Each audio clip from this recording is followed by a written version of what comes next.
Olá, estamos de volta com o nosso Boa Noite Investidor, hoje sexta-feira, dia 15 de dezembro. Como ocorre todas as sextas-feiras, fazemos um balanço do lado político, local, internacional, do lado econômico também aqui do Brasil e do exterior. E maiores detalhes vocês obtêm no texto associado a esse vídeo. Eu começaria dizendo que tivemos uma semana bastante cheia de indicadores de conjuntura e decisões importantes em diferentes países, e isso acabou trazendo muita volatilidade aos mercados, com destaque aqui para o Brasil, nos principais mercados de risco. Isso claramente pode ser visto no comportamento da B3, a nossa Bovespa, no comportamento dos juros, principalmente os juros de longo prazo, e também no câmbio, que oscilou muito ao longo de toda a semana. O principal motivo, claro, a reforma da Previdência, com muitos desencontros de informação entre parlamentares.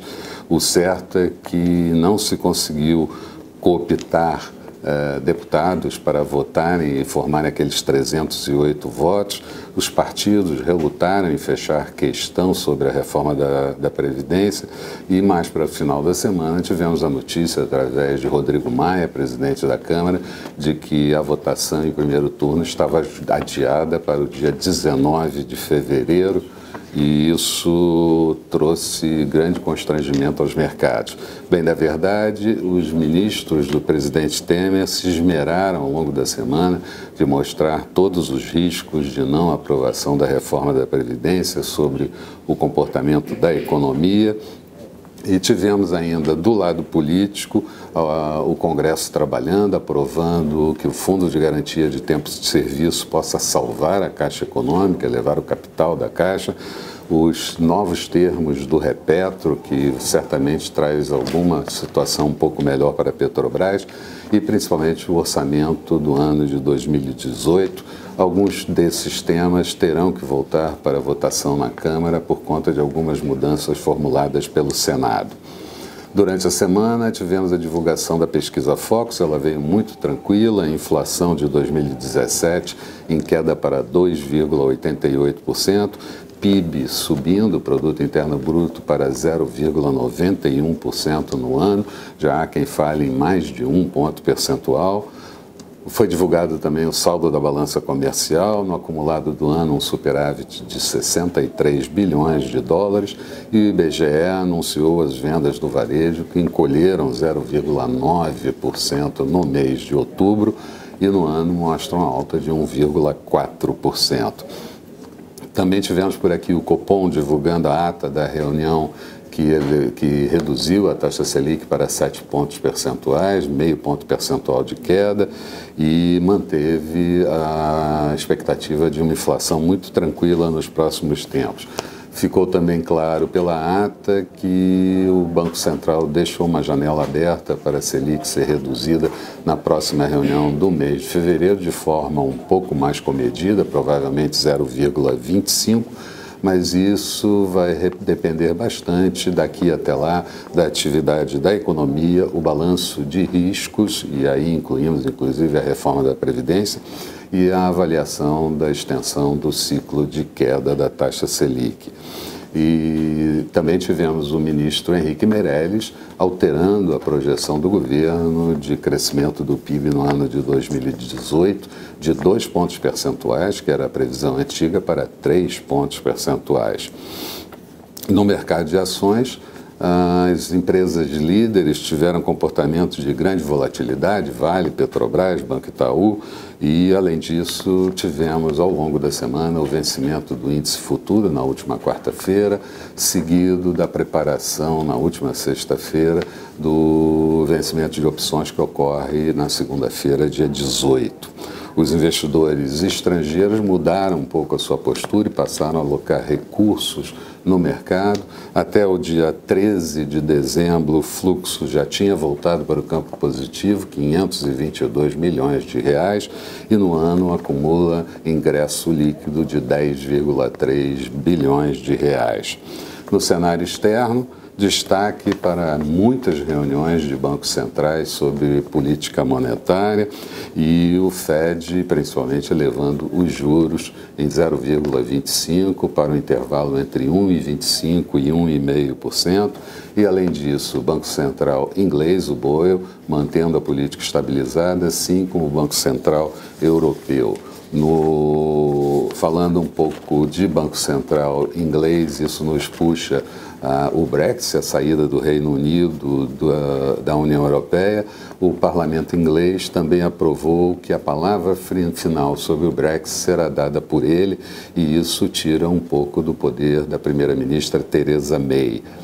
Por lá, no Reino Unido, ainda tivemos as vendas no varejo crescendo 1,1%, e a previsão era que fosse de 0,5 ponto percentual apenas de alta, e a inflação em 3,1%, medida pelo CPI, anualizado até o mês de novembro. Esse é o maior patamar da inflação no Reino Unido desde março de 2012.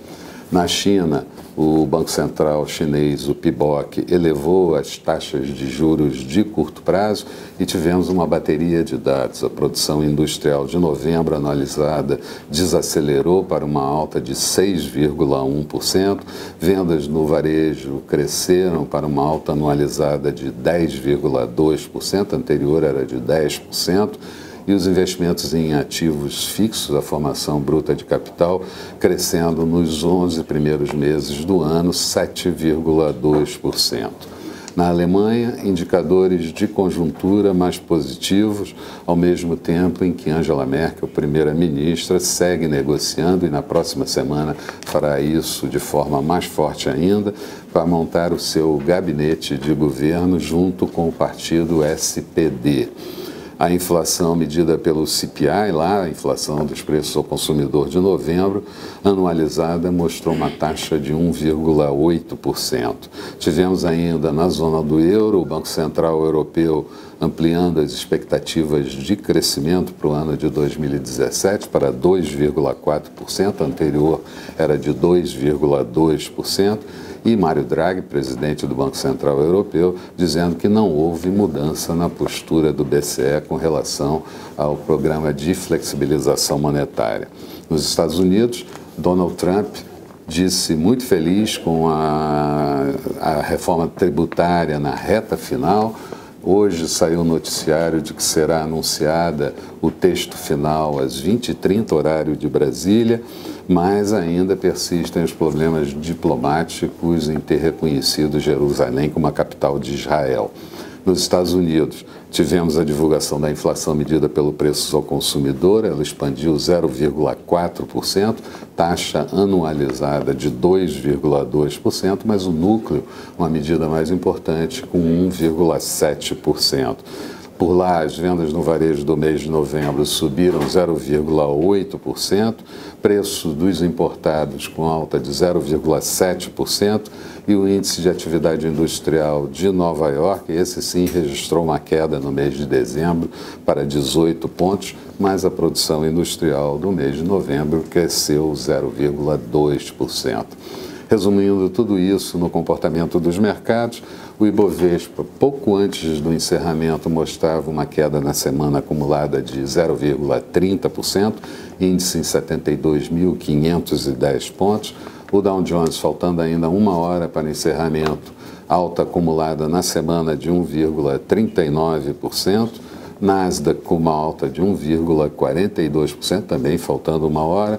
E por aqui, dólar encerrando cotado a R$ 3,31, uma alta na semana de 0,33% e uma queda no dia de 0,87%.